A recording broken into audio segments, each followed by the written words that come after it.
Hello বন্ধুরা, তনুস্মিতার কথার নতুন একটা ভিডিওতে সকলকে স্বাগত জানাই। এবারে রথযাত্রায় আমরা বাড়ির সবাই মিলে পৌঁছে গিয়েছিলাম শ্রীরামপুরের মাহেশের মন্দিরে। তোমরা তো সবাই জানো যে ওখানে আমার দিদিভাইয়ের ননদের বাড়ি। তো সেই মতো সকালবেলা সবাই রেডি হয়ে গেছি। এবার আমাদের বেরোনোর অপেক্ষা, কারণ এখান থেকে অনেকটা সময় লাগবে যেতে। গাড়ি ছেড়ে দিয়েছে। গল্প করতে করতে আমাদের গাড়ি এখন ছুটে চলেছে সেকেন্ড ব্রিজের ওপর দিয়ে। আর এখানে আসলেই নিজের বাড়ির কথা খুব মনে পড়ে, কারণ ব্রিজ ক্রস করলেই তো আমার বাড়ি। সে যাই হোক, পৌঁছে গেছি আমরা দিদিভাইদের বাড়িতে। আর এখানে এসে সবার এখন একটাই আকর্ষণ, লাড্ডুকে আদর করা। দেখো, বড় মামাইয়ের কোলে উঠে লাড্ডু মহারাজ কেমন আদর খাচ্ছে, আর বড় মামাইও লাড্ডুকে পেয়ে আর ছাড়ে না। আমাদের মিকি মহারানীও হাজির।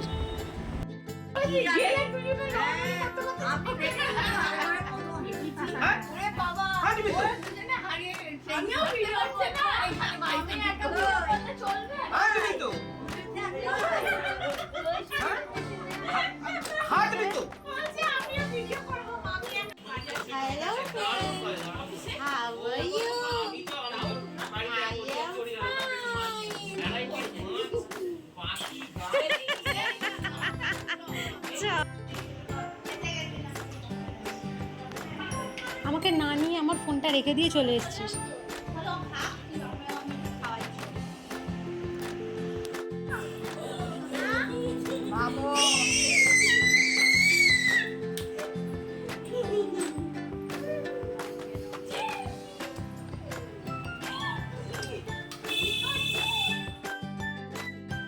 এই দেখো, ওর মিমির আদর খাচ্ছে। আর এখন এখানে চলছে ছবি তোলা। এবার সবাই মিলে আমরা টোটোর জন্য অপেক্ষা করছি, কারণ এখন যাব আমরা মাহেশের মন্দিরে। এই হলো দিদির বাড়ি। চলো, টোটো এসে গেছে। বল কোথায় যাচ্ছিস? বল যে মাহেশের মন্দিরে। তুই এরকম মাতলামো করছিস, মানে সবাই কিন্তু দেখতে কিন্তু বাজে লাগবে কিন্তু। পৌঁছে গেছি আমরা মন্দিরে। যেমন ভিড় আর তেমন বৃষ্টিও শুরু হয়েছে। একদম দাঁড়ানোর জায়গা নেই। কোনো রকমে ভিতরে ঢুকে একটু দাঁড়ানোর জায়গা পেয়েছি। চারিদিকে কত ভক্ত আর মিডিয়ার ছড়াছড়ি। চলো মহাপ্রভুর দর্শন করে আসি।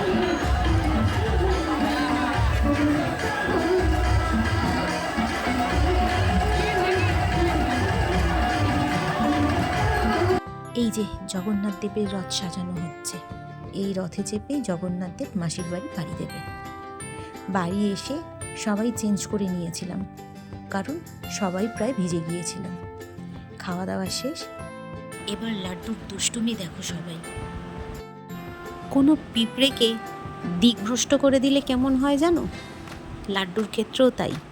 যতবার ওকে উল্টো দিকে ঘুরিয়ে দিচ্ছে, ও ঠিক ঘুরে ঘুরে ওর মিমির দিকেই যাচ্ছে। ওই দেখো ওর কাণ্ড। আর এরকম করতে গিয়ে ওর মামাই হাঁপিয়ে গেছে। ও কিন্তু একটুও হাঁপায়নি, ওর এনার্জি তুঙ্গে।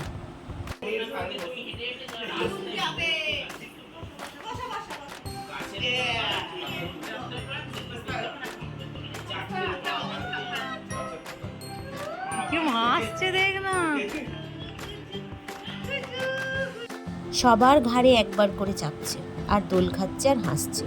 কি যে দুষ্টু, কি আর বলবো। এবার ওখান থেকে তোলে, ওর মামার ওখানে দাও।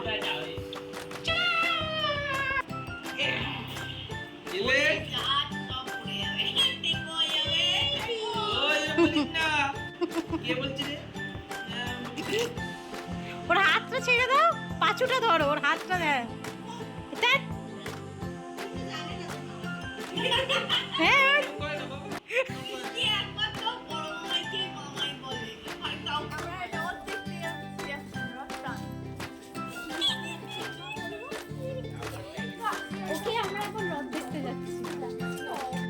বিকেলবেলা আমরা সবাই বেরিয়েছি রথ দেখতে।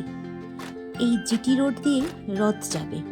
আর এই রাস্তার দুধারে বসেছে রথের মেলার, যেমন হয় নানা রকমের ছোট ছোট খেলনা, জিলিপি, পাঁপড় ভাজার দোকান, ওই যে দূরে দেখা যাচ্ছে, এই হচ্ছে রথ। এই রথে চেপে জগন্নাথ দেব মাসির বাড়ি আসছেন। এটা অনেকটা দূর থেকে জুম করে তোলা, বেশি সামনে আর আমরা যেতে পারবো না, কারণ আমরা যেখানে দাঁড়িয়ে ছবিটা তুলেছি সেখান থেকে রথের দূরত্ব অনেকটা। আরও কিছুক্ষণ থাকার খুব ইচ্ছে ছিল, কিন্তু সন্ধে হয়ে আসছে, অনেক দূর যেতে হবে, তাই আর দাঁড়ালাম না। বাড়ি ফেরার জন্য সবাই বেরিয়েও গেছি। সবাইকে টাটা করে লাড্ডুকে আদর করে বেরিয়ে পড়লাম। মনটা তো খুব খারাপ হয়, কিন্তু আবার আসবো কোনো এক সময়। ততক্ষণ সবাই ভালো থেকো, সুস্থ থেকো। দেখা হবে খুব তাড়াতাড়ি নতুন কোনো ভিডিওতে। আর হ্যাঁ, ভিডিওটাতে লাইক করে চ্যানেলটা সাবস্ক্রাইব করতে ভুলো না। টাটা বন্ধুরা।